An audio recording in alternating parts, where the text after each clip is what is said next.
هنا لابد أن أفرق. يعني شوفي الآن رأس الدولة المصرية يركب عبد الفتاح السيسي، يعني يركب دراجة، بينما نتنياهو قبل أن يخرج في هذه الرحلة، يعني حتى ترى الكيان الصهيوني كيف يتعامل حتى داخل مؤسساته. صحيح. كان هناك اعتراض من أعضاء الكنيسة الإسرائيلي على هذه الزيارة نظرا لتكلفتها.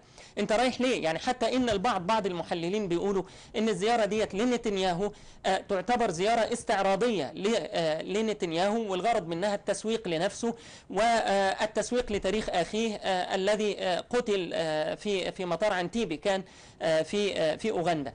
لكن من الأهمية بمكان أن ندرك الخطورة التي تعيشها مصر الآن. أولا من خلال هذه الزيارة لابد أن يتأكد لنا مجموعة من النقاط. أول هذه النقاط، واترك لي الفرصة حتى أوضحها. أول هذه النقاط أن إسرائيل أحرزت أهدافا قوية من أجل أمنها المائي وأمنها القومي. طيب الأمن المائي عند إسرائيل مخطط له منذ القرن الماضي، من بدايات القرن العشرين، بل أقول من نهايات القرن التاسع عشر.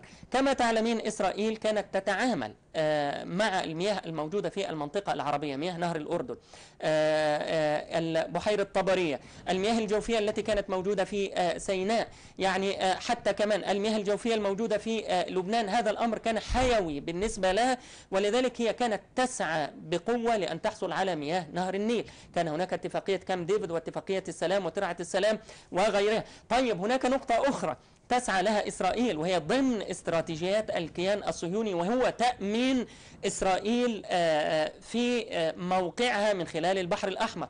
أحرز النظام المصري بقيادة عبد الفتاح السيسي هدفا لإسرائيل عبر التنازل عن تيران وصنافير، والآن تحرز هدفا جديدا عبر الضغط على مصر والدول العربية من خلال منابع نهر النيل. أولا وجود إسرائيل بهذه القوة وهذه الحيثية في دول حوض النيل وفي أفريقيا لا يمثل ضغطا على مصر فقط، ولكن يمثل ضغطا على المنظومة العربية بأكملها. أيضا أضيفي إلى ذلك، يفهم الصهيونيون الإسرائيليون يفهمون جيدا أن هناك توجه دولي، وأن الشركات من الصندوق من البنك الدولي ومن الشركات العابرة للقارات متعددة الجنسيات، وهذا الكلام منذ ثمانينات القرن الماضي، إلى ماذا؟ إلى تسعير المياه. يعني أذكر هنا مقالات الدكتور حامد ربيع رحمة الله عليه، أستاذ السياسة وأستاذ الاستراتيجيات، عندما كان يحذر في الثمانينات وبداية التسعينات، يحذر النظام المصري ويحذر نظام مبارك من عملية خصخصة المياه مستقبلا ومن التفاف إسرائيل على حقوق مصر التاريخية في نهر النيل. الآن أيضا إسرائيل استطاعت أن تحقق أهدافا عبر ماذا؟ عبر تحويل العاطفة لدى الإفريقيين والساسة الإفريقيين تجاه إسرائيل. طيب أيضا استطاعت أن تحرز هدفا بعلمها أن دول أفريقيا ودول القرن الإفريقي ودول حوض النيل ودول غرب الصحراء جميعها تحتاج إلى من يساعدها لأجل الحصول على مساعدات أممية. هنا القوة الناعمة للكيان الصهيوني عملت على مدار أكثر من 6 عقود لإيجاد نفوذ له. استطاعت أن تحقق من خلال هذه الاستراتيجية فصل جنوب السودان عن السودان.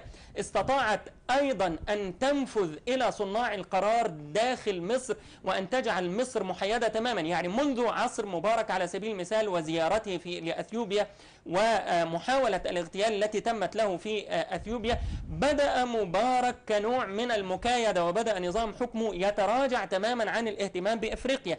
وهنا أيضا علامة استفهام كبيرة. لكن أن نجد رأس النظام المصري عبد الفتاح السيسي بكل أريحية وبكل سهولة يوقع اتفاقية المبادئ، هذه الاتفاقية التي تلاعب بها بحقوق مصر التاريخية، والمفترض في من يتولى رأس دولة في وضعية مصر ومحوريتها وتاريخها ألا يقدم على مثل هذه الخطوة. هنا نضع علامة استفهام كبرى لمصلحة من يتم هذا الأمر.